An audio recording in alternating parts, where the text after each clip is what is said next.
I don't know who to congratulate in Cleveland. So here's the story. So Mike Garofalo used to work at this company, is reporting Deshaun Watson, Browns, not going to happen.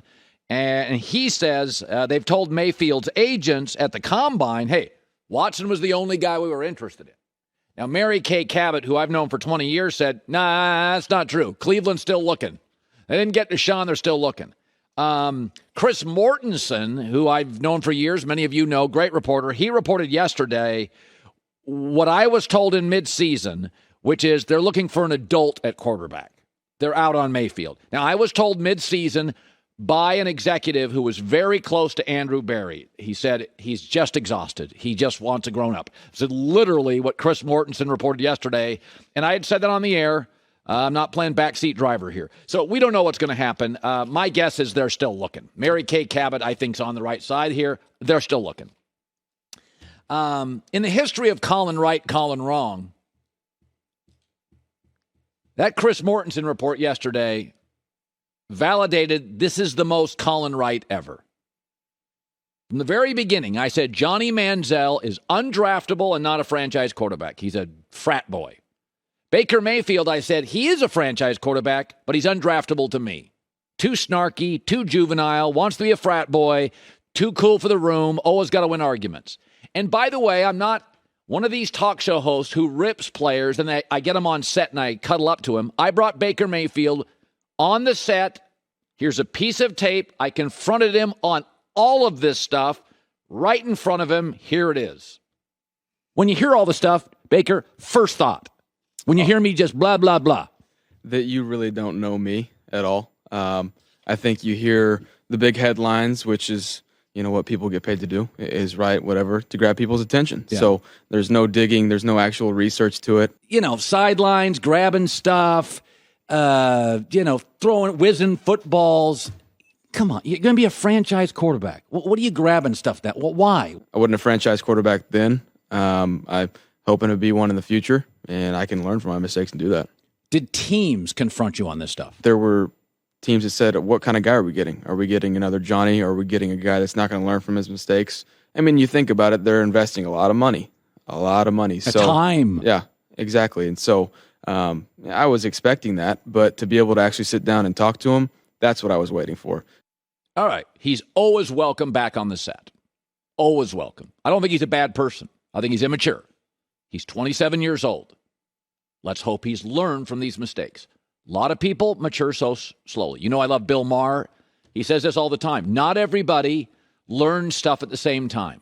Let's be tolerant of those who sometimes are a little slow to grasp cultural changes. Not everybody grasps stuff the first day, and people can grow. But can you guys all stop arguing with me on this?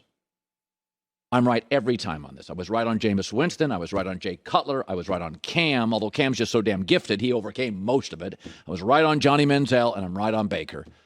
You're a franchise quarterback. I know it's unfair, but you have to be bizarrely mature at 23 years old, like Russell Wilson, like Andrew Luck. I know it's not fair in life, but you also get paid a lot. You're the face of a franchise. You control the football. You're the coach on the field. You're the one that speaks at the podium. John Wooden, the legendary late basketball coach at UCLA, created a pyramid of success. I think NFL teams should all use it the same way. And I'm not talking talent. Once you have decided this guy's big enough, he's strong enough, he can move enough, I believe there is a pyramid of quarterback success that every GM in the league should have. And this is the stuff that matters. Beyond the talent stuff, let's start with something that really, really matters to me. And most of this stuff, Baker Mayfield has failed at.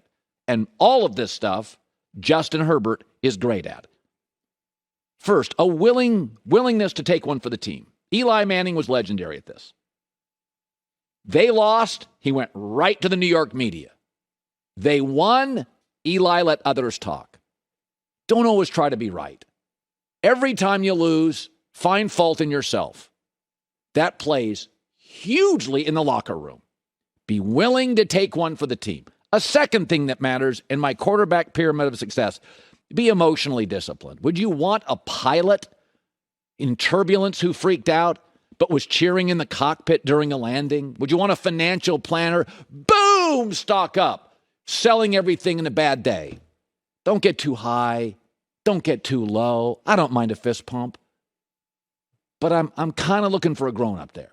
The third thing that matters at the bottom of my pyramid, a unifying force. Can you bring the owner, the GM, the players? Some guys are country boys. Some guys are city guys. Some guys are veterans. Some guys are rookies. Brady is a great unifying force. He introduces himself to everybody. We all know who you are, Tom. He unifies the owner, the fans, the boosters. Forget the media. Don't have to unify them, but do you unify people? The next two things that matter to me, physical reliability. Do you take care of yourself? Some of that is luck. Eli Manning, some of it's just good genes. He stayed healthier than Peyton. That one's a little bit luck. Justin Herbert, Josh Allen, those guys are just, you can look at that body. That body's going to last for a long time. Something else that matters to me, a lot. Bizarrely committed to your craft. People will call you weird, strange. My wife just doesn't get Tom Brady. And I'm like, that's why he's the best ever.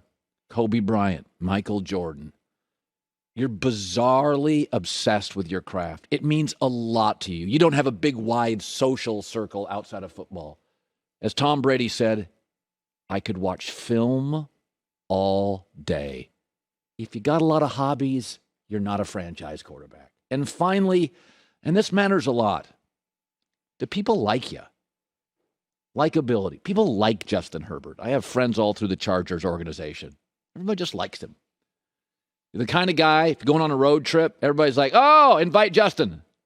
Invite Lamar. He's funny. Kyler Murray struggles with this, by the way. Jay Cutler struggled with this a lot. Aaron Rodgers struggles with this. Forget just the arm and everything. Things that matter. Baker is committed, but he fails at a lot of these. Josh Allen doesn't really fail at any of them, or Justin Herbert. Or to this part, physical reliability on Lamar Jackson, we'll see. But you're 27. I hope you've grown up. I think you can learn. You're always welcome back on the show. Let's you and I stop arguing over this one. It really matters, and it's unfair. I don't care about my linebackers. I don't care about my rush ends. I don't care about my corners. I don't care about my guards. I don't care. Quarterback is different. You speak for the franchise. You're the face of the franchise. You touch the ball. You have your weekly press conference at the podium. They don't ask safeties to do that, and they don't ask tight ends and running backs. I wish them the best. I don't know what happens in Cleveland. My guess is they'll make calls on Jimmy Garoppolo. Hi, everybody. Thanks for watching. Subscribe here to get the latest from the show. Also, be sure to check out more of the best clips from The Herd or go watch a few segments from other shows on FS1.